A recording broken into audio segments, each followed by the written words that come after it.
Teman-teman sekalian, pada malam ini kita akan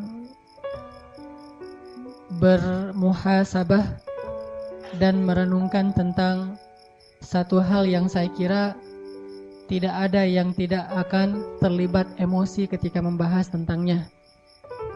Satu tema yang bagi saya pribadi, tema yang sangat emosional. Mau dibuat poster kayak gimana pun, mau diistilahkan dengan judul apapun, tetapi ketika ada kata ibu dan ayah, maka itu akan langsung menyentuh sisi-sisi emosional kita semua. Karena tidak ada satupun di antara kita yang ada di rumah Allah ini, bahkan di bumi ini, yang tidak punya ayah dan ibu. Bahkan yang tidak mengenal ayah dan ibunya sekalipun, tetapi sejatinya Allah Subhanahu wa Ta'ala tidak menjadikan dia dari batu. Dan dia tumbuh menjadi dewasa seperti saat sekarang ini juga bukan karena dia tumbuh secara otodidak sendiri. Jadi kalau kita merasa saya tidak kenal ayah saya tidak kenal ibu saya misalnya, dan mungkin gak ada di sini, kalaupun ada, maka sesungguhnya ayah ibu kita itu adalah mungkin bukan yang melahirkan kita, tetapi yang membesarkan kita dan berkorban untuk itu. Maka saya kira tema tentang birrul walidain, uququl walidain, berbakti dan durhaka kepada kedua orang tua adalah secara pribadi tema yang paling emosional. Tema yang semua kita mengalaminya. Dan biasanya tema ini akan diwarnai dengan penyesalan. Bukan diwarnai dengan rasa syukur, tetapi penyesalan lebih besar dari rasa syukur itu. Kita bersyukur Allah Subhanahu wa Ta'ala memberikan kita orang tua. Orang tua kita mungkin sebagian besar di sini orang tuanya muslim. Dan sebagian besar juga orang tuanya adalah orang tua yang bertanggung jawab, yang habis-habisan buat anaknya. Tetapi ada yang lebih besar dari sekedar rasa syukur itu, yaitu penyesalan. Penyesalan karena kita belum sampai hari ini menunaikan hak orang tua kita. Atau lebih penyesalan lagi kalau kenyataannya salah satu atau kedua orang tua kita itu telah tiada, sehingga hampir tidak punya lagi kesempatan bagi kita untuk membaktikan diri dan membalas jasa-jasa mereka. Maka teman-teman sekalian, tadi salah satu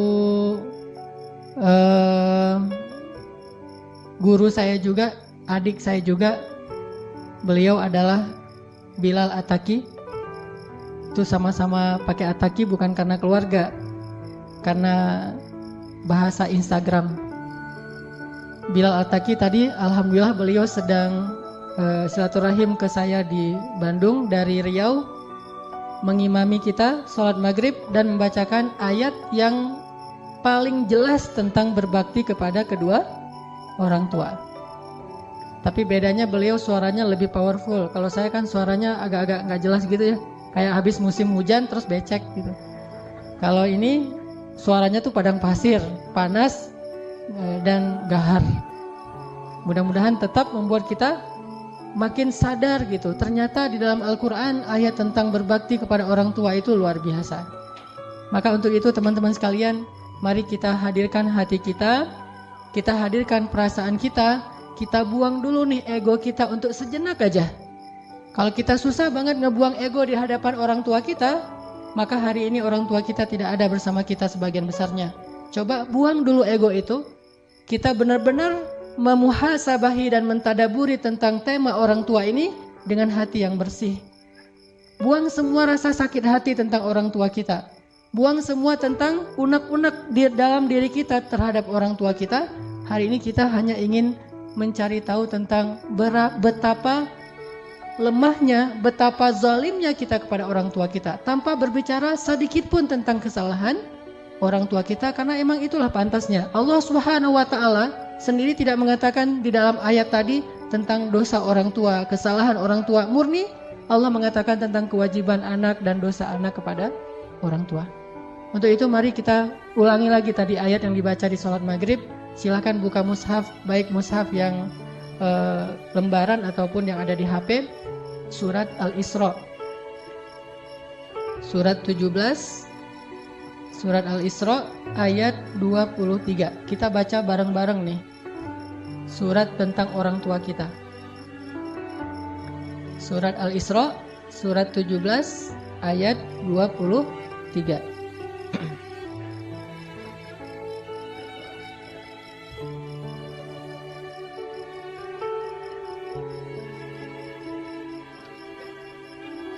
Surat Al-Isra surat 17 ayat 23. A'udzu billahi minasy syaithanir rajim. Silakan.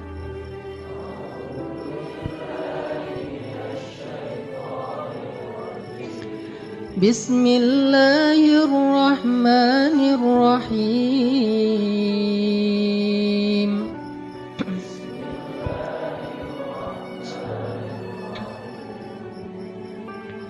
وَقَضَى رَبُّكَ أَلَّا تَعْبُدُوا إِلَّا إِيَّاهُ وَبِالْوَالِدَيْنِ إِحْسَانًا.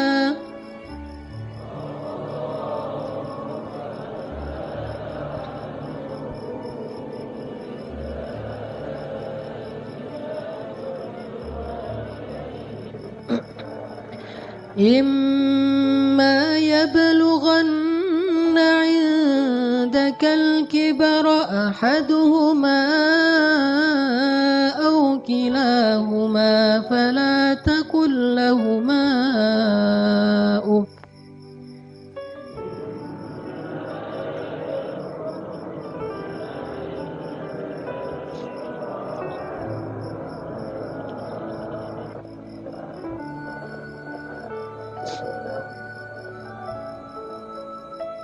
إِمَّا يَبْلُغَنَّ عِندَكَ الْكِبَرَ أَحَدُهُمَا أَوْ كِلَاهُمَا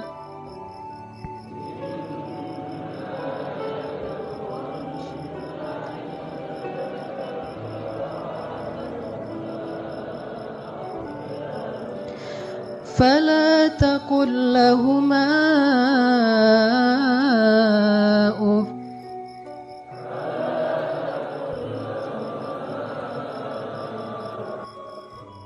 ولا تنهرهما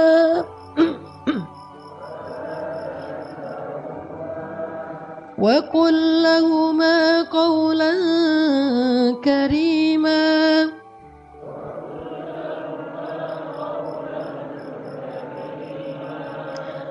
فلا تقل لهما أف ولا تنهرهما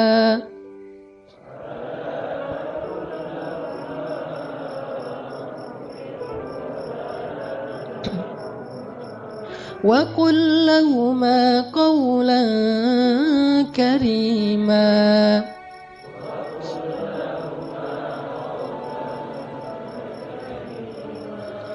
واخفض لهما جناح الذل من الرحمة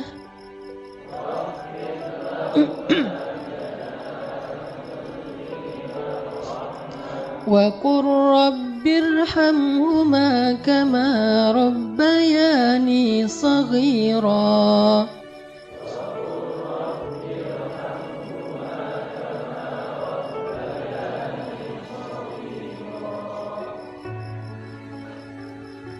Dan Tuhanmu telah memerintahkan supaya kamu tidak menyembah selain Dia, dan hendaklah kamu berbuat baik kepada ibu bapakmu dengan sebaik-baiknya. Jika salah seorang di antara keduanya atau kedua-duanya sampai berusia lanjut dalam pemeliharaanmu, maka sekali-kali janganlah kamu mengatakan kepada keduanya perkataan uf, dan janganlah kamu membentak mereka, dan ucapkanlah kepada mereka perkataan yang mulia. Dan rendahkanlah dirimu terhadap mereka dengan penuh kasih sayang, dan katakanlah, Ya Rabbana, kasihanilah mereka berdua sebagaimana mereka telah mendidik aku sejak kecil.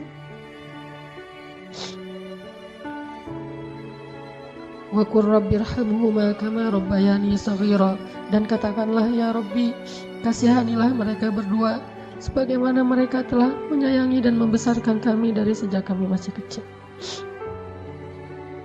Teman-teman yang dirahmati Allah Subhanahu wa taala, coba kita renungkan, coba kita hitung selama kita hidup dan sadar bahwa kita hidup bersama orang tua kita tinggal di rumah orang tua kita makan hasil jerih payah dari ayah kita, hasil dari masakan ibu kita yang kadang dia tidak bercerita bahwa ketika memasak ikan buat kita, dia kena minyak yang panas, dia terbakar, dia mungkin capek, subuh-subuh, malam dia kurang tidur karena merawat adik kita yang masih bayi, tapi sebelum subuh dia udah harus bangun dan mempersiapkan segala sesuatu untuk kita, dan tidak pernah mengeluh sama sekali di hadapan kita.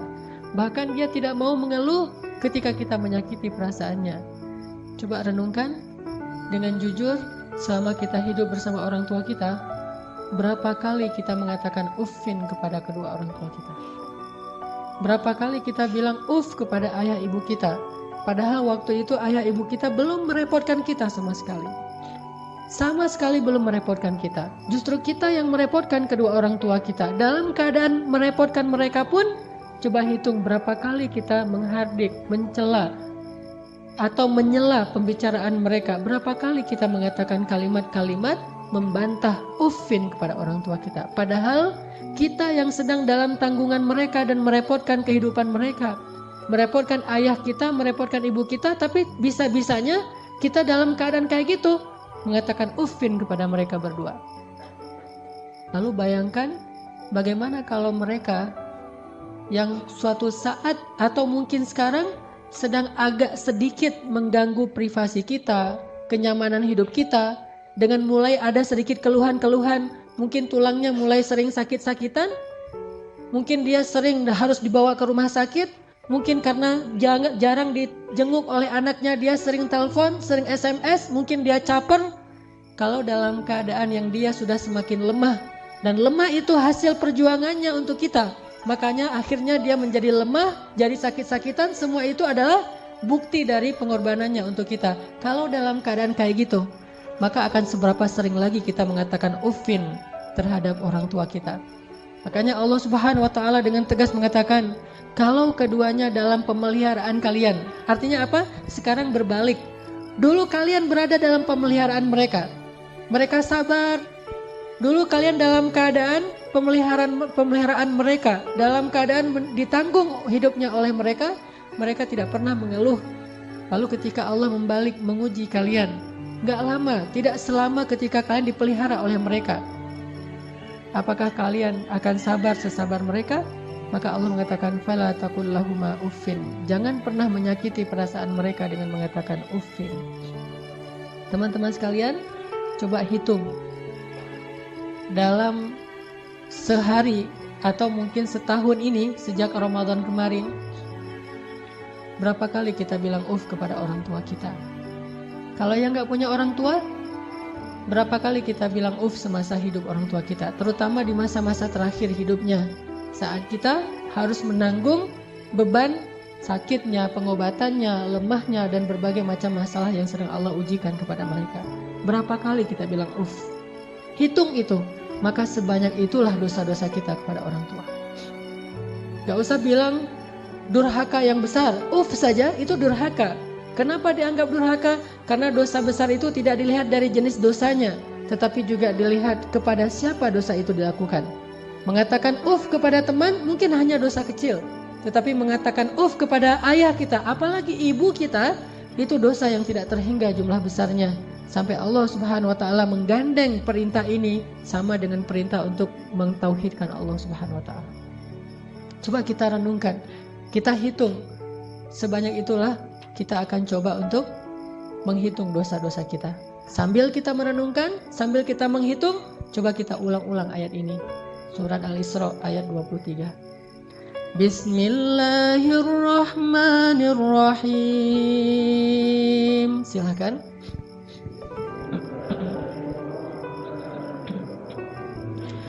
Wa qada rabbuka alla ta'budu illa iyyahu wa bil walidaini ihsana.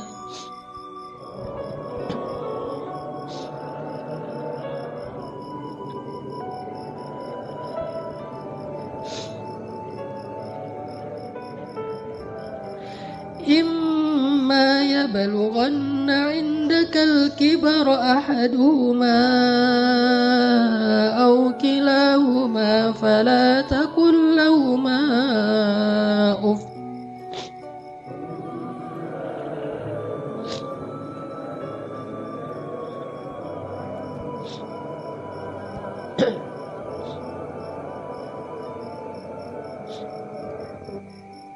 Coba ingat, seandainya orang tua kita mulai sepuh, udah tua renta, apakah pernah ada adegan dalam kehidupan kita membentak orang tua kita sampai orang tua kita merasa ketakutan kepada anaknya sendiri?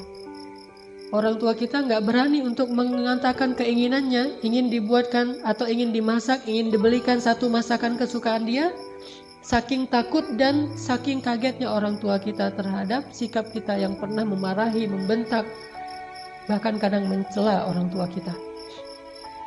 Coba ingat adegan itu yang pernah terjadi di suatu pagi di rumah kita kepada orang tua kita. Adegan yang pernah terjadi di suatu malam di hadapan orang tua kita. Bahkan kadang kita pernah memarahi orang tua kita sampai dia malu di hadapan orang banyak, di hadapan saudara-saudara kita, di hadapan saudara-saudaranya, di hadapan orang banyak yang dia tidak kenal, mungkin di jalan, mungkin di pasar, mungkin di mall, mungkin dimanapun. Karena kita kecewa kepada orang tua kita, lalu kita marahi orang tua kita habis-habisan di depan orang banyak.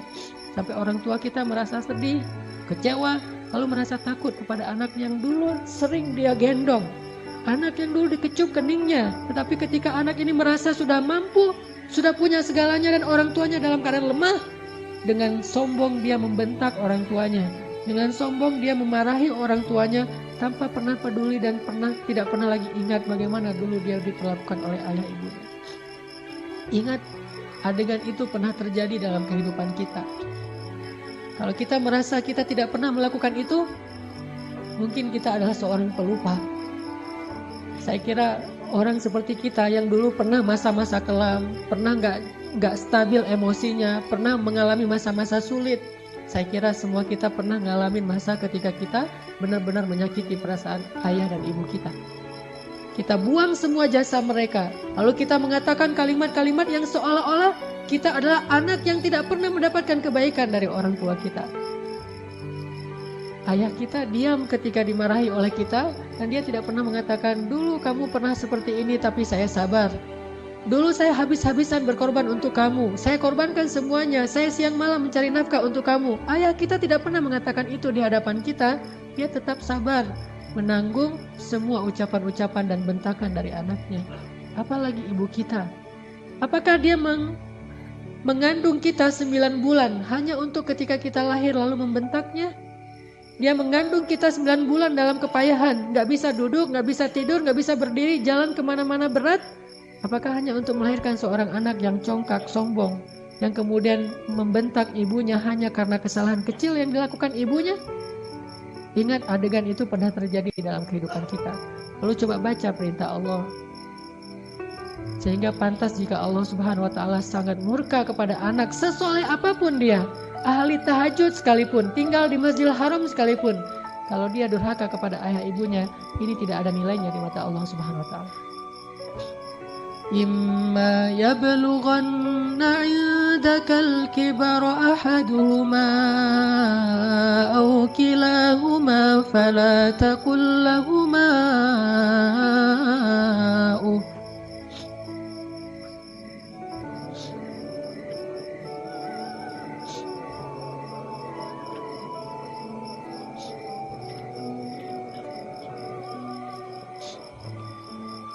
Seandainya salah satu dari mereka atau keduanya tumbuh atau hidup bersama kalian dalam tanggungan kalian, maka janganlah sekali-kali kalian mengatakan kepada keduanya kalimat-kalimat yang menyakiti. Uffin. Allah larang kita untuk mengatakan itu. Lebih baik kita tidak pernah sholat sunnah sekalipun kalau kita masih bisa tetap menjaga lisan kita kepada orang tua, daripada kita menjadi ahli ibadah tetapi kita tidak mampu menjaga lisan kita dari menyakiti orang tua kita. Fala taqul lahumā uffin wa la tanharhumā. Silakan.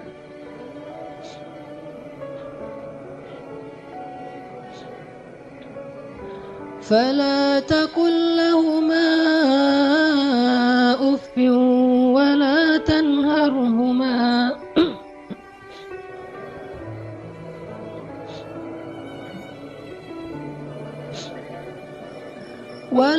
تنهرهما وقل لهما قولا كريما.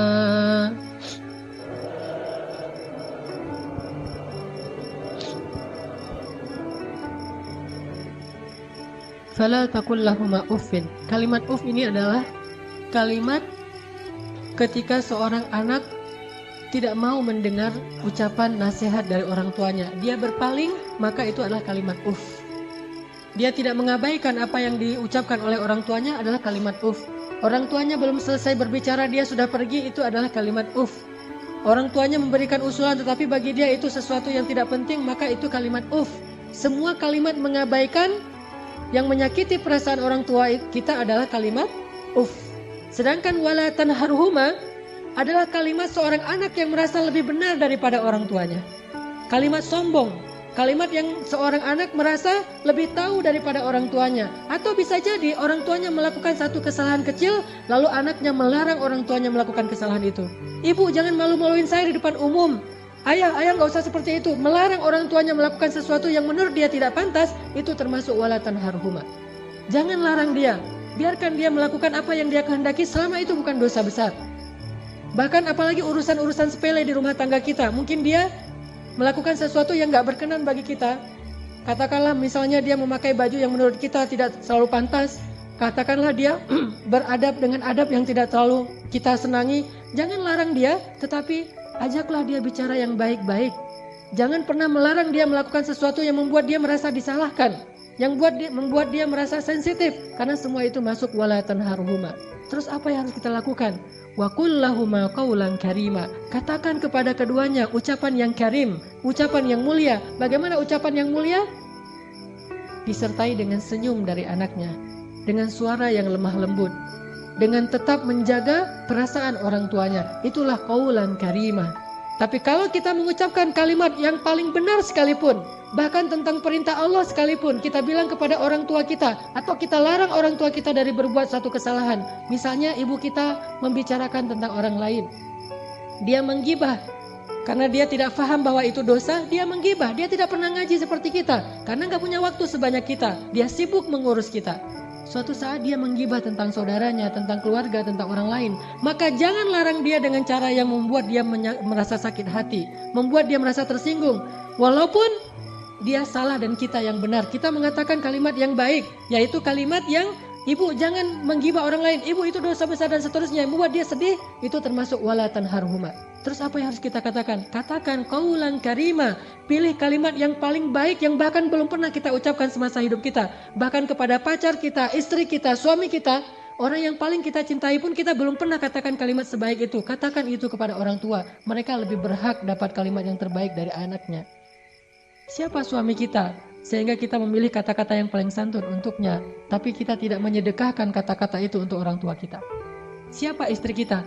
Pengorbanan apa yang sudah diberikan istri kita? Dia hanya datang dalam kehidupan kita karena melihat situasi kita, melihat diri kita, melihat kepribadian kita, hasil dari perjuangan orang tua kita.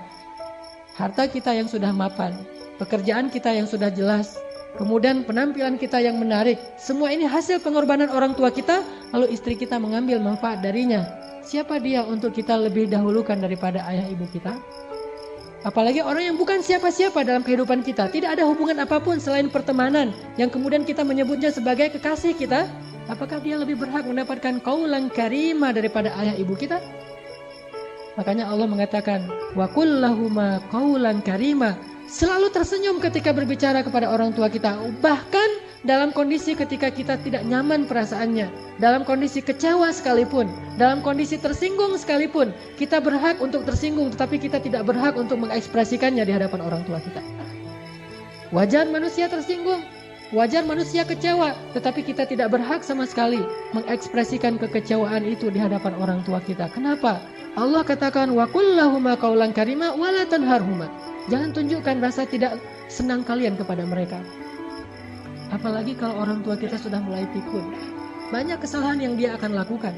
Dia datang kepada kita punya budaya di keluarga bersama istri kita dan anak-anak kita. Dia datang dan melakukan hal-hal yang tidak sesuai dengan budaya di rumah kita. Kalau ayah kita seorang laki-laki yang perokok misalnya, maka dia merokok di sembarang tempat, lalu dia tidak pakai asbak, dia buang puntung rokoknya atau mungkin debu dari rokok itu di mana-mana. Karena kita merasa bahwa rumah kita tidak punya budaya seperti ini, kita marah kepada orang tua kita. Tetap jangan marahi dia, wala tanharhuma. Jangan cela dia, jangan marahi dia, kata Allah SWT, walaupun dia melakukan kesalahan sekalipun. Ibu kita juga demikian, mungkin dia sering tersinggung dengan menantunya, yaitu pasangan kita. Dengan suami kita, dengan istri kita, tetap walaupun ibu kita yang salah, jangan kita menghardik dia, wala tanharhuma. Tetapi kita minta istri kita, suami kita untuk lebih bersabar kepada mertuanya. Walaupun yang salah adalah mertua, itu yang Allah maksud wala tanharhuma. Jangan pernah, jangan abaikan apa yang dia ucapkan. Jangan cela dia walaupun dia berbuat kesalahan, tetapi wa qul lahuma qaulan karima.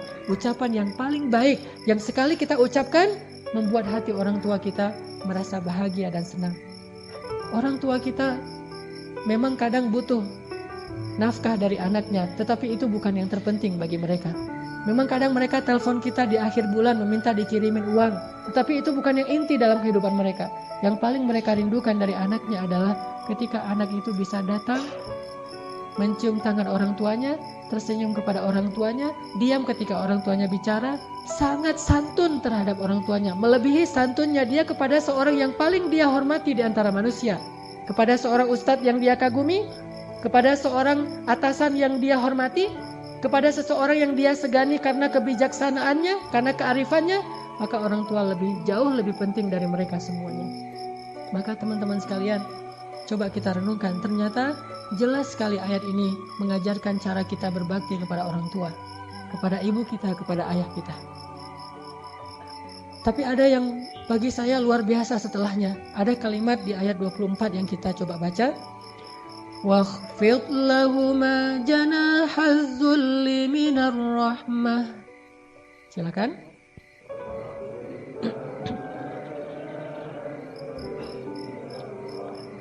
واخفض لهما جناح الذل من الرحمة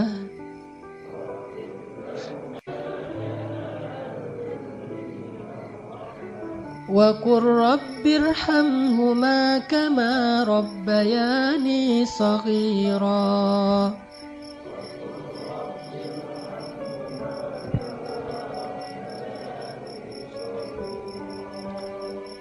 Dan rendahkanlah dirimu terhadap mereka berdua dengan penuh rasa kasih sayang. Rendahkan dirimu.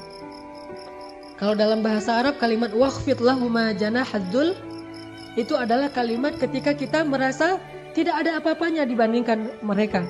Tidak boleh seorang anak walaupun dia seorang profesor, walaupun dia seorang pengusaha sukses, walaupun pendidikannya tinggi, walaupun wawasannya luas, walaupun hartanya berlimpah, walaupun pergaulannya itu luas sekali, sehingga orang tuanya kita anggap sebagai orang tua yang kolot, orang tua yang tradisional, orang tua yang tidak banyak tahu, orang tua yang tidak gaul, yang tidak update informasi, orang yang tidak punya ilmu seperti kita, sama sekali kita tidak boleh merasa lebih dari mereka. Sama sekali tidak boleh. Kenapa? Ketika kita merasa lebih dari orang tua kita, menunjukkan kebodohan kita di hadapan Allah SWT. Allah tidak menyebut kita sebagai orang yang hikmah, sebagai orang yang arif, orang yang bijaksana, orang yang berilmu, orang yang alim, orang yang rasikhuna fil ilm. Tidak disebut sebagai orang yang musaqqaf, orang yang berwawasan. Tidak disebut sebagai orang yang cerdas, orang yang syatir. Tidak disebut itu di dalam Al-Quran kalau kita tidak bisa merendahkan diri kita di hadapan orang tua kita. Bukan rendah hati, bahkan rendah diri di hadapan orang tua kita. Orang yang cerdas itu bagi Allah adalah orang yang rendah diri di hadapan ibu bapaknya. Dia merasa bahwa dia tidak lebih tahu daripada orang tuanya. Walaupun dia tahu lebih daripada orang tuanya, tetapi dia tidak pernah merasa lebih tahu daripada orang tuanya. Sehingga ketika orang tuanya bicara, dia bisa menghargai semua yang diucapkan orang tuanya. Tidak mengatakan, itu nggak penting. Apa yang diucapkan orang tuanya menurut dia sesuatu yang tidak realistis. Zaman sudah berubah dan seterusnya dan seterusnya. Bahkan secara tidak sengaja kadang kita mentertawakan ucapan orang tua kita. Kita mentertawakan kekolotan orang tua kita yang kadang-kadang tidak dia sengaja dia tunjukkan di hadapan kita dan anak-anak kita. Bahkan kadang kita mengajak pasangan kita, kita mengajak anak-anak kita untuk semuanya mentertawakan nenek mereka, mertua mereka, ayah atau ibu kita di hadapan orang banyak. Bakti seperti apa ini? Seorang anak kepada ayahnya dan kepada ibunya. Ketika kita sama-sama bersama keluarga kita, anak kita yang udah pintar megang gadget, istri kita yang di tangannya selalu ada HP. Sementara kita juga sibuk dengan pekerjaan kita. Apa yang ada di tangan ibu kita? Foto anaknya, foto kita ketika kita masih kecil. Dia rindu masa-masa ketika dia bisa memeluk anaknya yang sudah lama tidak memeluknya. Tapi dalam situasi kayak gitu kita mentertawakan orang tua kita. Siapa kita? Apakah kita menjadi seperti sekarang ini tanpa pengorbanan dari mereka? Maka Allah mengatakan wakhfid lahuma janahadzulli minar rahmah. Rendahkan dirimu di hadapan orang tuamu beserta dengan kasih sayang. Rendahkan diri dengan kasih sayang. Bahkan kalau kata Nabi ketika ada seorang laki-laki yang menawarkan diri untuk berjihad bersama Rasulullah, Rasulullah bertanya, apakah ibumu masih hidup?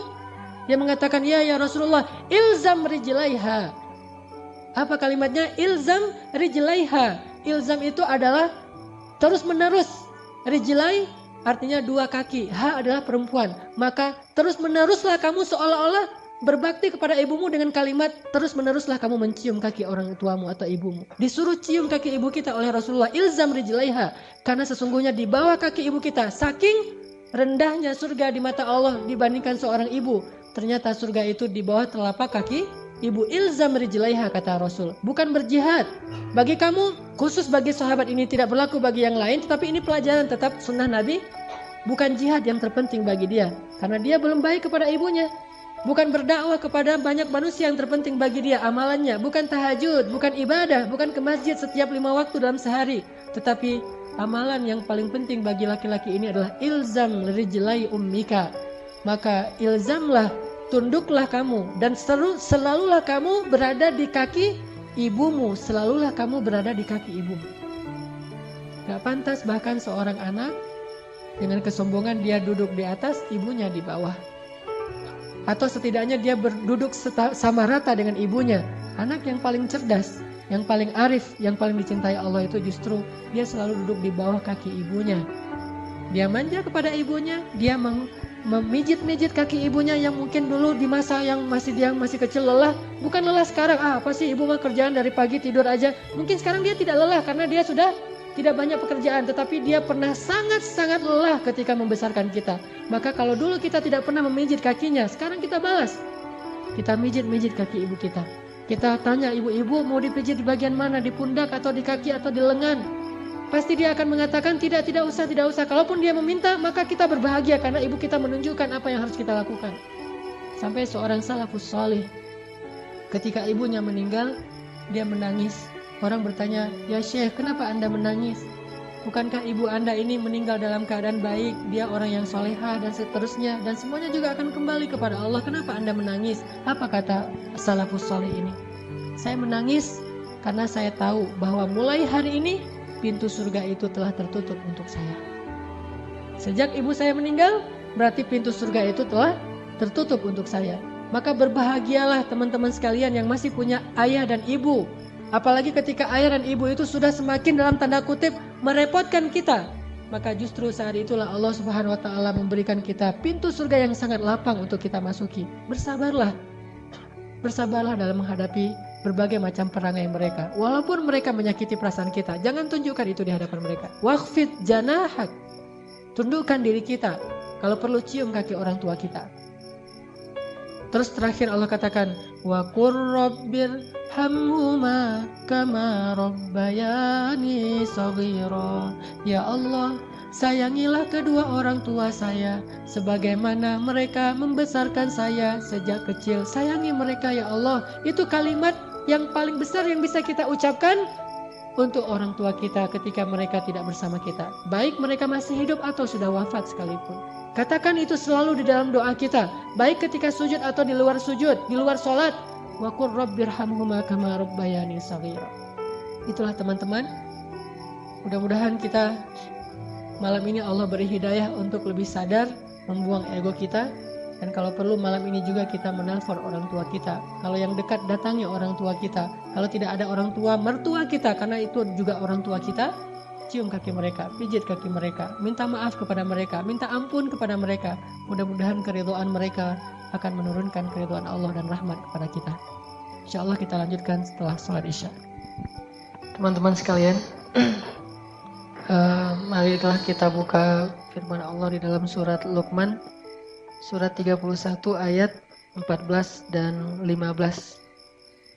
Surat Luqman masih tentang ayat berbakti kepada kedua orang tua yang ada di surat Luqman, surat 31 ayat 14 dan 15. Bismillahirrahmanirrahim.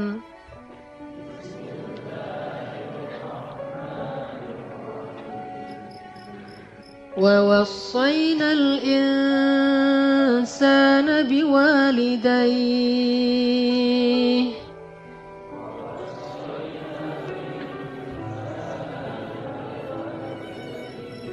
حملته أمه وهنا على وهن وفصاله في عامين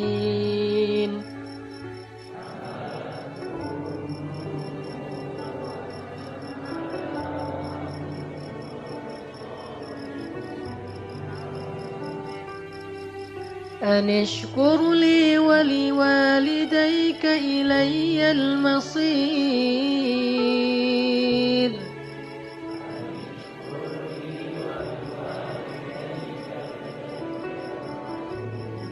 وإن جاهداك على أن تشرك بي ما ليس لك به علم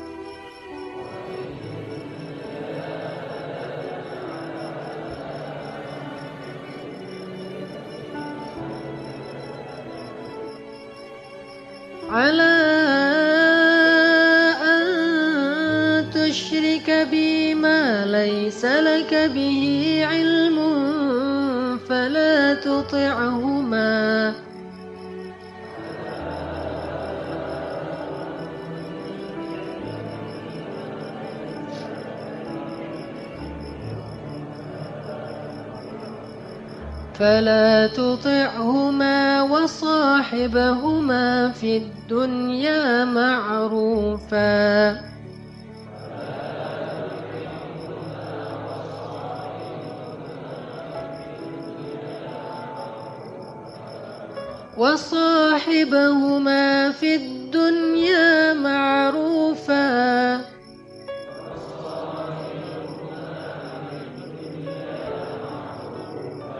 وصاحبهما في الدنيا معروفا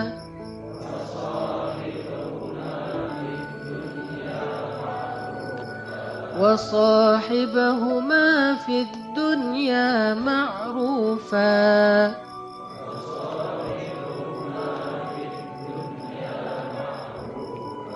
واتبع سبيل من أناب إلي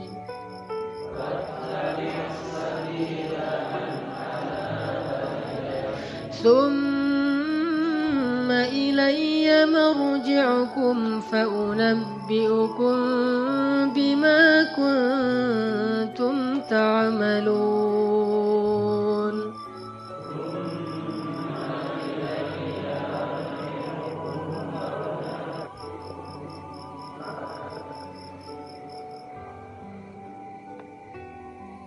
Dan kami perintahkan kepada manusia agar mereka berbuat baik kepada dua orang ibu bapaknya.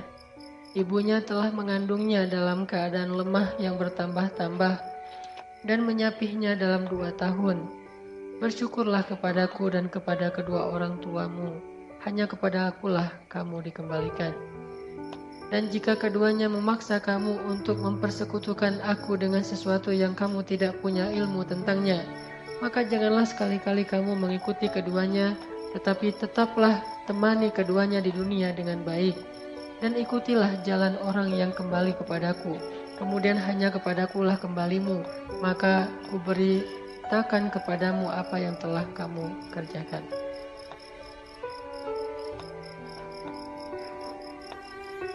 Teman-teman sekalian, di dalam ayat 14 Allah Subhanahu wa taala menyinggung sedikit sekali tentang jasa ibu kita kepada kita. Yaitu yang paling luar biasa adalah ketika ibu kita mengandung kita dalam keadaan kepayahan. Apalagi kalau misalnya yang tahu bahwa dulu orang tua kita itu susah. Orang tua kita itu miskin.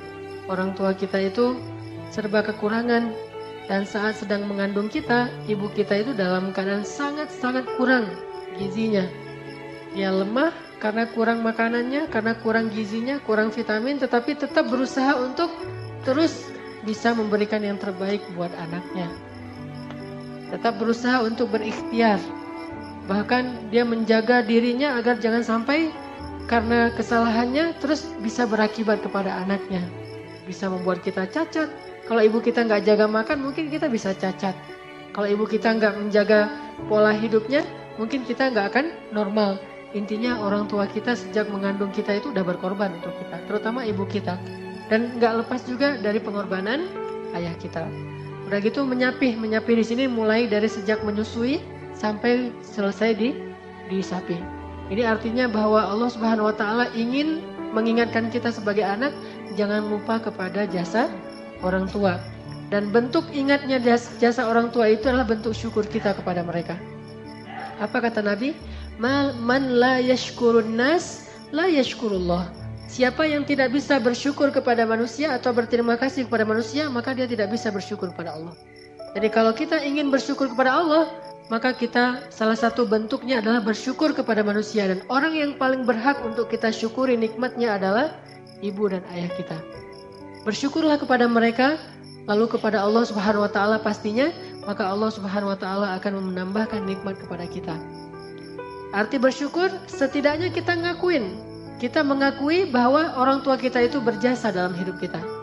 Karena dalam syukur itu ada 3 rukun syukur. Ada 3 syarat syukur. Kalau 3 syarat ini tidak terpenuhi, maka kita tidak disebut orang yang bersyukur. 1, i'tiraf. I'tiraf itu artinya mengakui. Orang yang tidak disebut bersyukur kepada Allah kalau dia mengaku bahwa nikmat ini hasil jerih payah dirinya sendiri. Hasil kreasinya sendiri, hasil kehebatan dia, bukan dari Allah. Ini nggak bersyukur, walaupun dia bilang Alhamdulillah. Tetapi kalau dia nggak mengatakan hadza min fadli Rabbi, seperti kata Sulaiman, ini anugerah dari Allah bukan karena saya, seperti kata Zulkarnain, maka itu baru disebut bersyukur, i'tiraf. Maka bersyukur kepada orang tua, berarti kita mengakui bahwa orang tua kita sangat berjasa kepada kita. Kalau kita melupakan itu, kita mengabaikan itu, kita mendelete, kita menghapus semua kebaikan orang tua kita dalam sejarah hidup kita, maka kita sudah kurang 1 rukun syukur, disebut tidak bersyukur kepada orang tua. Dan itu durhaka. Yang kedua rukun syukur itu selain i'tiraf adalah tahadduts bin ni'mah. Kita membicarakan nikmat itu. Dan salah satu bentuk membicarakan nikmat atau tahadduts bin ni'mah kalau kepada Allah itu adalah dengan menampakkan nikmat itu di hadapan orang banyak. Sebagaimana Utsman bin Affan memakai pakaian yang baik, pakaian yang baru, pakaian yang rapi. Lalu ditanya oleh orang-orang di sekitarnya, ya Utsman, kenapa kamu suka sekali memakai pakaian-pakaian yang bagus? Kata Utsman, sesungguhnya Allah seandainya memberikan nikmat kepada hamba, maka Allah suka untuk kalau hamba itu menampakkan nikmat Allah, memperlihatkan nikmat Allah. Tidak menyembunyikan nikmat Allah, dan itu bentuk tahadduts bin ni'mah. Selain ngebicarain, bisa juga dengan cara menampakkan, mendemokan. Nah, bentuk syukur kita kepada orang tua kita, tahadduts bin ni'mahnya adalah kita harus membicarakan tentang jasa orang tua kita, ibu kita, dengan pasangan kita, kita bicara dengan istri kita, suami kita, tentang ibu kita, tentang ayah kita. Dan itu sangat-sangat pantas untuk dibicarakan. Atau kita tunjukkan bahwa ini hasil dari perjuangan ayah dan ibu saya dalam bentuk mendemokan kasih sayang mereka dalam kehidupan kita. Terus yang ketiga, rukun syukur itu adalah tasrif fi mardhatillah, membelanjakan nikmat itu kepada hal yang diridhai oleh Allah. Berarti kalau bersyukur kepada ibu dan ayah kita, kita gunakan semua kebaikan yang telah diamanahkan oleh orang tua kita terhadap hal-hal yang disukai dan disenangi oleh orang tua kita. Sehingga kalau orang tua kita, ibu kita mengandung kita, menyusui kita, memberi kita vitamin sampai kita menjadi sehat, IQ kita bagus, kita cerdas, lalu semua itu membuat kita menjadi sombong, bahkan mencela orang tua kita, ini tidak masuk rukun syukur, tidak tasrif fi mardatillah, tidak membelanjakan nikmat itu kepada hal yang diinginkan oleh pemberinya. Maka kalau kita sadar bahwa kita dapat semua jasa dari orang tua kita, kemudian kita mengekspresikannya dalam bentuk demo kehidupan kita, maka yang terakhir adalah kita mencoba untuk menggunakan semua potensi baik dan nikmat itu ke dalam hal-hal yang diridhoi oleh orang tua kita. Ini syukur, kata Allah. Terus di ayat 15 Allah katakan, kalau keduanya memaksa kamu, jahadak. Memaksa itu ada yang dengan cara baik.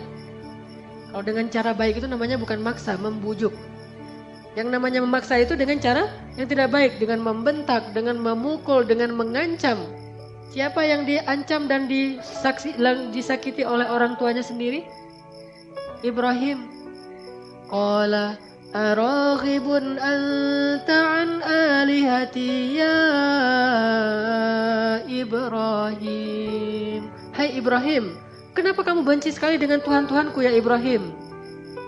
La illam tantahi la arjumannak wahjurni maliya. Kalau kamu gak berhenti ya Ibrahim, aku rajam kamu. Gimana dirajam? Diikat di pohon kurma, kemudian dilemparin rame-rame sama dengan batu. Ya Ibrahim, kalau kamu tidak berhenti, aku rajam kamu. Atau pergilah kamu, terusir dari negeri Irak sejauh-jauhnya. Apa kata Ibrahim? Ibrahim berkata, Qala salamun alaik. Ini teladan kita, Nabi Ibrahim. Qala salamun alaik. Salam. Kalimat yang baik kepada ayahnya yang udah mengancamnya, yang udah menyiksanya, yang udah membakarnya, lalu mengusirnya. Dalam keadaan terusir dari rumahnya, dari negerinya bersama istri tercinta Sarah, Ibrahim mengatakan, Salamun alaik ya abati. Salam bagimu hai abati, semoga ayah selamat, semoga ayah selamat. Ya abati, lima ta'budu ma la yasma' wa la yubsir wa la yughni 'anka syai'a. Masih menggunakan bahasa yang karimah, bahasa yang lembut. Ya abati. Dalam bahasa Arab memanggil ya abi itu sudah lembut, tetapi ini lebih lembut dari ya abi, yaitu ya abati. Ya abati, padahal ayahnya memanggil Ibrahim bukan ya bunayya, bukan anakku tersayang, tapi ya Ibrahim, panggilan yang kasar sekali. Lalu ancaman yang sangat luar biasa, diusir, disakiti, disiksa, termasuk diserahkan kepada Namrud untuk dibakar. Ayahnya memfitnah Ibrahim, tetapi panggilannya ya abati inni akhafu an yamassaka 'adzabun minar rahman. Wahai ayahku tersayang, aku khawatir ayah nanti akan diazab oleh Allah karena dosa-dosa ini. Wahai ayahku, dengan panggilan yang lembut. Ketika diancam dia mengatakan, Qala salamun alaik. Salam. Semoga ayah tetap selamat, semoga ayah selamat. Kemudian Qala salamun alaik. Sa'astaghfiru laka rabbi innahu kana bi hafiya. Ya Allah, ampunkanlah ayah saya. Ya Allah, ampunkanlah ayah saya. Terus mendoakan ayahnya. Wa a'tazilukum. Terpaksa aku harus meninggalkan kalian dengan apa yang kalian sebah, dan aku akan menghadapkan diriku kepada Allah. Gak sama sekali menyakiti perasaan ayahnya. Gak sama sekali mengatakan ya kafir. Padahal ayahnya seorang penyembah berhala, bahkan yang membuat berhala itu untuk disembah, lalu mengajarkan kaumnya cara menyembah berhala buatannya sendiri. Azar. Kenapa dia tidak mengatakan wahai orang yang paling kafir? Yang lain kafir, kamu yang paling kafir. Kamu yang membuat Tuhan-Tuhan palsu, lalu kamu mengajarkan ritual cara menyembah Tuhan palsu. Kamu juga ikut memimpin menjadi imam mereka dalam menyembah Tuhan yang palsu. Ya kafir. Tidak. Ya abati salamun alaik. Wahai ayahku tersayang, keselamatan bagimu. Sa'astaghfiru laka rabbi. Aku akan meminta ampun untukmu wahai ayah. Dia pergi meninggalkan ayahnya dengan sedih. Bukan sedih karena berpisah saja, tetapi sedih belum bisa membawakan hidayah untuk ayahnya. Inilah seorang anak yang paling berbakti pada orang tua. Makanya kata Allah, wa in jahadak. Mungkin kita datang ke Masjid Al-Latif. Orang tua kita curiga. Yang dulunya anak saya pulang kuliah langsung pulang ke rumah. Yang dulunya anak saya kalau saya telepon lagi di mana, lagi jalan sama temennya. Sekarang dia sering pulang malam gara-gara ngaji di masjid. Yang pengajiannya ayah kita atau ibu kita belum tahu seperti apa. Mereka takut dengan berbagai macam isu di televisi, apalagi habis kejadian di Paris dan seterusnya, dengan munculnya ISIS dan seterusnya. Ayah dan ibu kita merasa khawatir, dan kadang-kadang ekspresi kekhawatirannya itu agak mengganggu kita, menyakiti perasaan kita, menghalang-halangi kita. Belum disuruh untuk kafir, baru dilarang untuk mengaji, belum dilarang untuk menyembah Allah. Sedangkan ayat ini melarang kita menyembah Allah dan bahkan menyuruh kita untuk kufur kepada Allah. Tapi Allah mengatakan, wasahibhuma fid dunya ma'rufa. Tetap temani, hidup bersama mereka di dunia secara baik. Jangan pernah sakitin mereka, walaupun kafir sekalipun. Yang paling kafir sekalipun. Siapa sahabat yang orang tuanya kafir dan bahkan melarang dia masuk Islam sampai dia nangis-nangis memaksa anaknya kembali kepada agama jahiliyah? Sa'ad bin Abi Waqqas. Ketika Sa'ad bin Abi Waqqas masuk Islam, ibunya ngosel-ngosel. Ibunya keluar rumah, kemudian tidur di halaman rumah. Dia berdebut seluruh tubuhnya, gak mau makan, gak mau minum, dan mengutuk anaknya. Kalau Sa'ad gak mau kembali ke rumah dan kembali ke agama nenek moyang, saya tidak akan pernah makan. Marah-marah gitu. Mendemokan di depan orang banyak, mengatakan Sa'ad sudah lupa. Lihat Sa'ad, sejak dia bergaul dengan Muhammad, dia jadi durhaka kepada ibunya. Dulu Sa'ad itu nggak akan pernah bisa membiarkan saya kayak gini. Sekarang Sa'ad menjadi anak yang durhaka, dituduh dengan tuduhan-tuduhan macam-macam. Tetapi Sa'ad datang dan mengatakan, ya ibu, masuklah. Saya tidak akan masuk, kamu anak durhaka, mencela ibu saya, ibumu dan nenek moyang orang tuamu. Tetapi Sa'ad tetap mengatakan, ya ibu, mari kita masuk. Ya ibu, mari kita masuk. Kalau saya masuk, kamu harus syirik kepada Allah. Apa kata Sa'ad? Wahai ibu, bagaimanapun apapun yang ibu lakukan, saya tidak akan pernah syirik kepada Allah. Tetapi saya juga tidak akan pernah menzalimi hak ibu. Saya akan terus berbakti pada ibu. Akhirnya lama-lama ibunya luluh dan masuk. Setelah masuk, Sa'ad terus mendoakan kepada Allah untuk kebaikan ibunya. Sampai bahkan salah satu hadis tentang bersedekah atas nama ibu adalah sedekahnya Sa'ad bin Abi Waqqas. Itu hadis bagi sebagian besar ulama, bolehnya bersedekah atas nama orang lain atau orang tua, yaitu hadisnya Sa'ad bin Abi Waqqas ketika dia bertanya kepada Rasulullah, ya Rasul, bolehkah saya bersedekah atas nama ibu saya? Rasulullah mengatakan boleh. Lalu Ibnu Qayyim Al-Jauziyah memperluas bab ini menjadi, kalau begitu boleh dengan amal yang lain selain sedekah. Boleh sedekah, boleh sholat, boleh amal-amal sholat yang lain termasuk puasa-puasa sunnah. Semua amalan sunnah menurut Ibnu Qayyim Al-Jauziyah boleh diniatkan atas nama orang tua kita. Walaupun sebagian kecil ulama mengatakan ini tidak bisa. Tetapi hadisnya jelas, Sa'ad bin Abi Waqqas saking berbaktinya Sa'ad kepada ibunya. Bahkan ibu yang kafir sekalipun. Tetapi akhir ceritanya alhamdulillah dengan seizin Allah, ibunya kemudian mendapatkan hidayah. Begitu juga dengan Abu Bakar As-Siddiq. Yang ayah dan ibunya belum beriman. Tetapi ketika Abu Bakar bisa menghadap Rasulullah dengan penuh pengharapan, dalam keadaan sangat akrab dengan Rasulullah, apa yang pertama diminta Abu Bakar? Ya Rasulullah, ajaklah ibu saya untuk masuk Islam. Mudah-mudahan dengan ajakanmu ibu saya mendapatkan hidayah. Itu yang terus difikirkan oleh Abu Bakar. Karena bakti seorang anak yang paling besar kepada orang tuanya adalah membawa hidayah ke dalam hati orang tuanya. Bukan sekedar memberi senyum, walaupun itu sangat-sangat penting yang seperti awal saya bahas tadi. Bukan sekedar menafkahikan, walaupun itu tanggung jawab yang sangat besar bagi kita. Tetapi ada yang lebih penting dari semua itu adalah membawa hidayah kepada keluarga kita. Ayah dan ibu kita dengan doa, dengan akhlak, dengan kesabaran, dengan kesantunan kita kepada orang tua kita. Sehingga orang tua kita akan bertanya, di mana kamu ngaji wahai anak? Nak, kamu ngaji di mana? Kenapa akhlak kamu sudah berubah menjadi jauh lebih baik sekarang? Sudah makin bagus, sudah semakin indah, semakin berbakti pada orang tua. Maka kita mengajak orang tua kita untuk sama-sama mengaji dan belajar tentang agama Allah. Teman-teman sekalian, ada satu hadis penting nih dari Rasulullah SAW tentang berbakti pada orang tua. Kata Nabi, siapa yang ingin dipanjangkan umurnya dan diluaskan rezekinya, hendaklah ia berbakti kepada kedua orang tua dan menyambung silaturahim.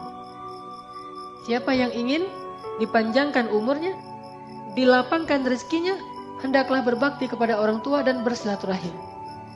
Bersilaturahim kita tahu, menyambung yang terputus. Lalu berbakti kepada orang tua. Ternyata berbakti kepada orang tua kita itu adalah syarat untuk diberikan umur yang panjang. Arti umur yang panjang bisa umur benar-benar Allah tambah secara durasi waktu, bisa berarti umur kita yang panjang itu artinya kehidupan kita itu sangat bahagia sepanjang hidup. Tidak ada yang sia-sia. Karena orang yang pendek umur dalam bahasa Arab itu artinya orang yang hidup lama tetapi tidak ada kebaikan. Umur yang panjang, rezeki yang lapang. Sehingga kalau kita merasa bahwa pekerjaan kita mulai banyak masalah, usaha-usaha kita mulai merugi, lalu kita mencari-cari penyebab faktor ini kenapa usaha saya rugi. Mungkin karena salah di marketing, mungkin karena salah di sini. Kita evaluasi sekian banyak hal, tetapi jangan lupa yang pertama bukan itu, tetapi evaluasi dulu hubungan kita dengan Allah, kemudian kepada orang tua. Bagaimana hubungan kita dengan Allah? Karena dari Allah lah sumber rezeki kita. Lalu bagaimana dengan orang tua? Karena orang tua kita lah pintu rezeki. Kalau sumbernya telah memberikan kepada kita rezeki tapi pintunya kita ditutup, tetap kita nggak akan mendapatkan rezeki itu. Kalau kita punya masalah di kantor kita, datang kepada ibu dan ayah kita.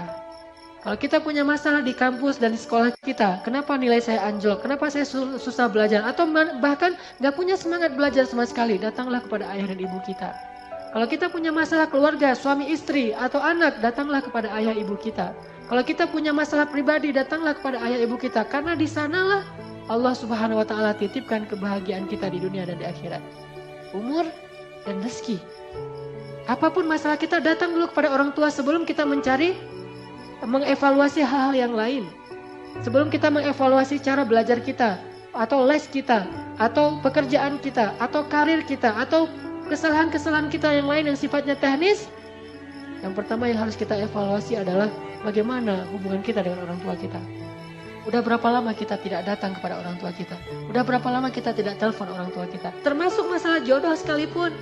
Kalau orang tua kita belum meridhoinya atau orang tua kita meminta jatah waktu, maka niatkan itu sebagai bentuk mungkin adalah bakti kita kepada orang tua kita yang terakhir sebelum kita nanti akan terbelah hati kita dengan pasangan kita.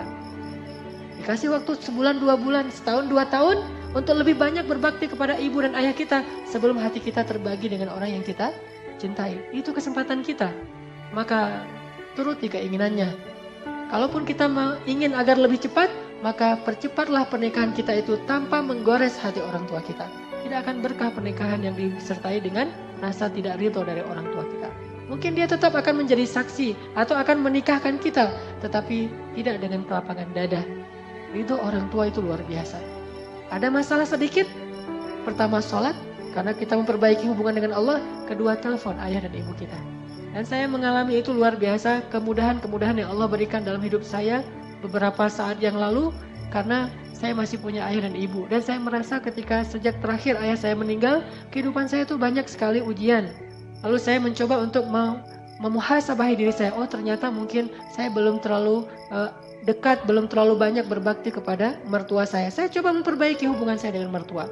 Setelah memperbaiki hubungan dengan mertua, ternyata Allah bukakan lagi kebaikan-kebaikan dan kemudahan dalam urusan hidup saya. Kalau bukan karena doa ibu saya, mungkin saya tidak akan bertahan lama di Mesir. Saya pernah cerita beberapa kali bagaimana saya berangkat ke Mesir tanpa modal sama sekali. Di kantong saya itu gak ada uang sepersen pun. Satu-satunya modal saya adalah doa dari ibu saya yang mengantarkan saya ke bandara. Dan yang membuat saya sedih, tanpa saya ketahui ternyata saat di bandara itu adalah saat terakhir saya bertemu dengan ibu saya. Dan tidak akan bertemu lagi, kecuali mudah-mudahan harapannya bertemu di surga. Kenapa? Ketika saya berangkat ke Mesir, 4 tahun berselang kemudian ibu saya menjadi korban tsunami dan meninggal dunia. Dan alhamdulillahnya yang saya syukuri, seminggu sebelum terjadi tsunami, alhamdulillah Allah gerakkan hati saya sehingga saya telepon ibu saya.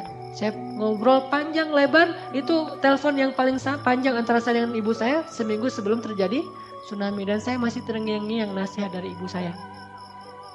Di sini ada adik saya, dia tahu hari-hari terakhir, saat subuh terakhir bagaimana keadaan ibu saya yang beliau biasanya tuh habis sholat subuh itu cuma berdoa sebentar kemudian sibuk dengan urusan rumah. Tapi hari itu alhamdulillah habis sholat subuh ibu saya tidak berhenti berzikir.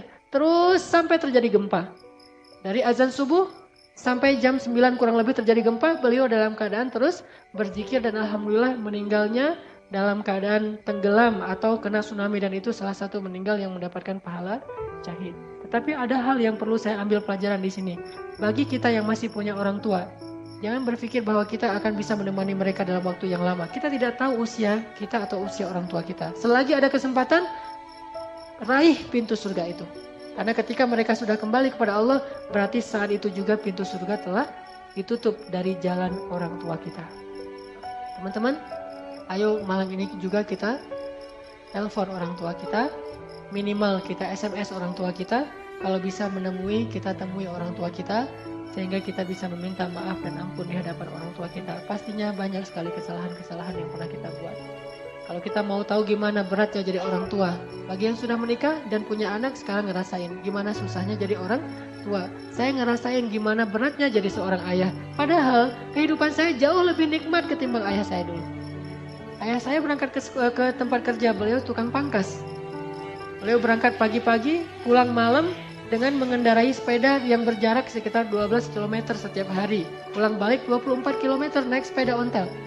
Naik sepeda setiap hari. Hujan, panas, dingin, dan beliau tidak punya jas hujan. Sehingga kalau hujan ya sudah hujan. Kehujanan pulang ke rumah dalam keadaan basah kuyup, paling-paling yang beliau tutup, dan saya masih ingat yang sering beliau lakukan tuh kalau lagi hujan besar hanya menutup kepala dengan kain kantong kresek. Cuma itu pelindung dari hujan, yang lain semuanya kehujanan sepanjang jalan. Padahal kehidupan beliau jauh lebih sulit. Saya aja yang sudah lebih nyaman, kemana-mana mungkin bisa pakai kendaraan roda 4, bisa kendaraan roda 2, terserah saya. Dan jarak bekerjanya tidak terlalu jauh, kemudian pekerjaannya bukan memangkas, bukan yang berdiri terus, gampang dihormati orang, dikasih makan dan seterusnya. Tapi merasakan betapa beratnya menjadi seorang ayah. Terus gimana perasaan ayah saya yang jauh kehidupannya lebih sulit dari saya. Maka sekarang rasakan pengorbanan orang tua kita melalui apa yang sekarang kita rasakan menjadi seorang ayah dan ibu. Mudah-mudahan itu akan membuka hati kita. Ternyata pengorbanan mereka itu luar biasa dan kita aja yang gak sadar. Mudah-mudahan teman-teman semuanya bisa mengambil manfaat dari muhasabah ini. Marilah kita tutup dengan sama-sama berdoa. Terutama doa kita untuk kedua orang tua kita, kepada kedua mertua kita, kepada saudara-saudara kita, dan terhadap kaum muslimin di seluruh dunia.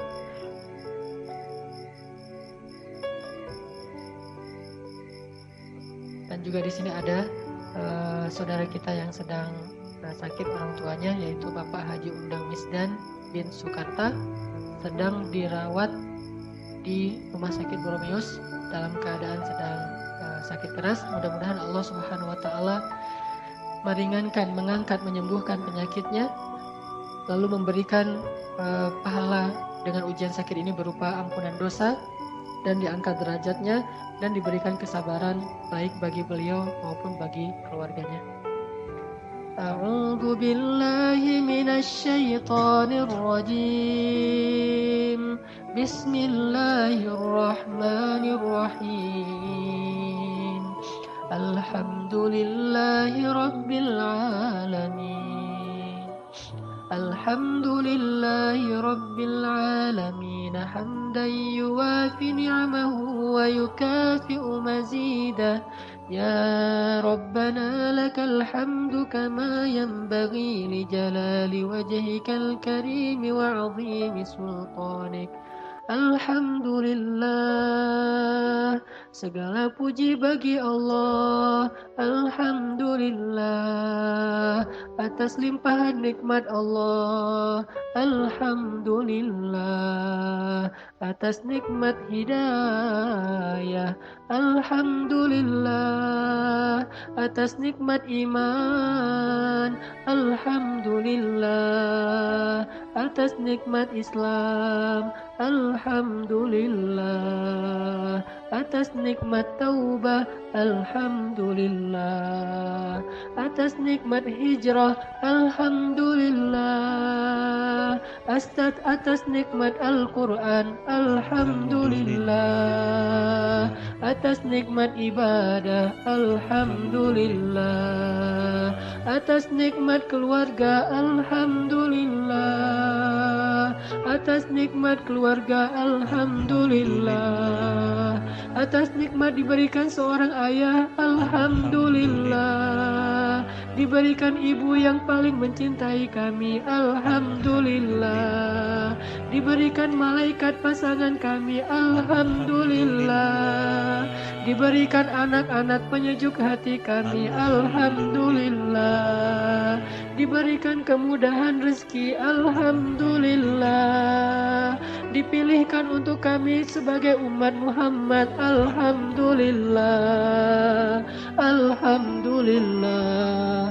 Alhamdulillahi Rabbil Alamin.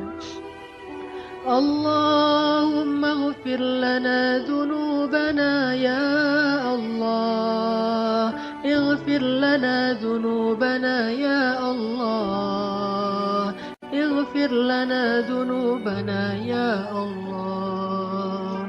Ya Ghaffar, betapa banyak dosa kami ya Allah, betapa banyak kesalahan kami ya Allah, betapa sering kami melakukan maksiat di hadapan-Mu ya Allah, betapa sering kami menyombongkan diri dari-Mu ya Allah, betapa sering kami mengabaikan perintah-Mu ya Allah, betapa sering kami melanggar larangan-Mu ya Allah.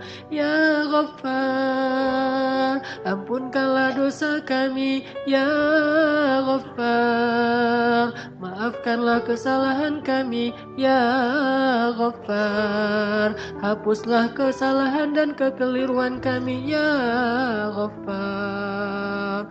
Ya Allah, maafkanlah kedurhakaan kami kepada ibu kami ya Allah, maafkanlah kedurhakaan kami kepada ayah kami ya Allah. Sering kami menyakiti perasaan mereka ya Allah, sering kami menyakiti perasaan ayah kami ya Allah, sering kami menyakiti perasaan ibu kami ya Allah.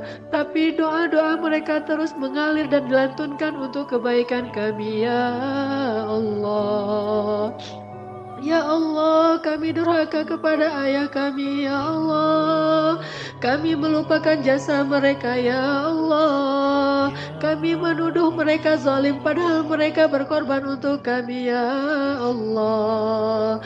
Maafkanlah kesalahan kami kepada ibu kami ya Allah, kami pernah membentak mereka ya Allah, kami pernah mentertawakan mereka ya Allah, kami pernah membuat mereka ketakutan ya Allah, kami mengabaikan mereka ketika mereka membutuhkan kami ya Allah, kami mengabaikan mereka dan lebih memilih urusan kami daripada mereka ya Allah, kami lebih memilih urusan sekolah kami daripada mereka ya Allah, kami lebih memilih urusan pertemanan kami daripada mereka ya Allah, kami lebih memilih urusan pekerjaan kami daripada mereka ya Allah, kami lebih memilih urusan keluarga kami daripada mereka ya Allah. Ya Maafkanlah kami ya Allah. Ya Ya Maafkanlah kami ya Allah. Kami lebih memilih kesenangan kami ya Allah. Kami pura-pura sibuk padahal kami tidak terlalu sibuk ya Allah. Kami pura-pura tidak ada waktu padahal kami punya banyak waktu luang untuk hal lain ya Allah. Kami membiarkan mereka sakit sendiri dan hanya dirawat oleh seorang pembantu ya Allah. Kami hanya menelpon dari kejauhan dan tidak mendatangi mereka ketika mereka butuh kami ya Allah. Maafkan kami ya Allah. Bahkan ketika mereka wafat kami tidak datang untuk mensalati mereka ya Allah. Ketika mereka wafat kami tidak memandikan mereka ya Allah. Padahal ketika nafas terakhir mereka hembuskan hanya kami yang mereka ingat ya Allah. Ya Allah, Ya Allah, Ya Allah, Allahumma ighfirli wali walidayya wali walidayya wali walidayya Rabbi ighfirli wali walidayya wali walidayya wali walidayya. Ya Allah, ampunkanlah dosaku dan kedua orang tuaku ya Allah, wali walidayya ya Allah, wali walidayya ya Allah. Rabbi ighfirli Ya wali walidayya, wali walidayya, warhamhuma kama rabbayani shaghira. Mari kita ucapkan doa ini bersama-sama. Rabbi ighfirli wali walidayya, wali walidayya. Ingat wajah ibu kita. Wali walidayya. Rabbi ighfirli wali walidayya. Ingat wajah ayah kita. Wali walidayya. Ingat wajah ibu kita. Wali walidayya. Rabbi ighfirli wali walidayya. Ingat ketika kita menyakiti perasaan mereka. Ingat ketika kita mengucapkan kata-kata yang menghardik mereka. Ingat ketika kita mengacaukan mereka. Ingat ketika kita menzalimi hak mereka. Wali walidayya, wali walidayya, warhamhuma ya Allah, warhamhuma ya Allah, warhamhuma ya Allah, warhamhuma ya Allah, warhamhuma ya Allah, warhamhuma ya Allah, warhamhuma ya Allah. Kirimkan doa kita kepada orang tua kita yang telah meninggal dunia, kepada orang tua kita yang sangat merindukan doa kita di dalam alam kubur mereka. Kirimkan doa kita untuk orang tua kita, ayah dan ibu kita yang sekarang berada di dalam alam barzakh. Mereka sangat butuh doa-doa dari kita. Wali walidayya, wali walidayya, wali walidayya. Ayo kita doakan bersama-sama. Rabbil firli wali walidayya, wali walidayya, wali walidayya. Rabbil firli wali walidayya. Mudah-mudahan doa kita akan mengangkat derajat orang tua kita. Mudah-mudahan doa kita akan membahagiakan orang tua kita di kuburnya. Mudah-mudahan doa kita akan menggugurkan dosa-dosa orang tua kita. Wali walidayya, wali walidayya, wali walidayya, warhamhuma ya Allah, warhamhuma ya Karim, warhamhuma ya Rahim, warhamhuma ya Rabbal Alamin. Rabbi ighfirli wali walidayya, wali walidayya, wali walidayya, warhamhuma ya Allah, warhamhuma ya Karim, warhamhuma ya Rahim, kama rabbayani saghira. Allahumma firli wali walidayya warhamhuma kama rabbayani saghira. Rabbana hab lana min azwajina wa dhurriyyatina qurrata a'yun waj'alna lil muttaqina imama. Ya Allah, jadikanlah kesalahan-kesalahan kami kepada orang tua kami tidak lagi terulang kepada anak-anak kami ya Allah. Kedurhakaan kami kepada ayah ibu kami tidak lagi terulang kepada anak-anak kami ya Allah. Jangan Engkau jadikan kekasaran sifat kami kepada orang tua kami ditiru oleh anak-anak kami kepada kami ya Allah. Anugerahkanlah kepada kami anak-anak yang berbakti kepada kedua orang tuanya ya Allah. Rabbana atina fid dunya hasanah wa fil akhirati hasanah wa qina adzabannar. Subhanakallahumma wa bihamdika asyhadu an la ilaha illa anta astaghfiruka wa atubu ilaik. Assalamualaikum warahmatullahi wabarakatuh.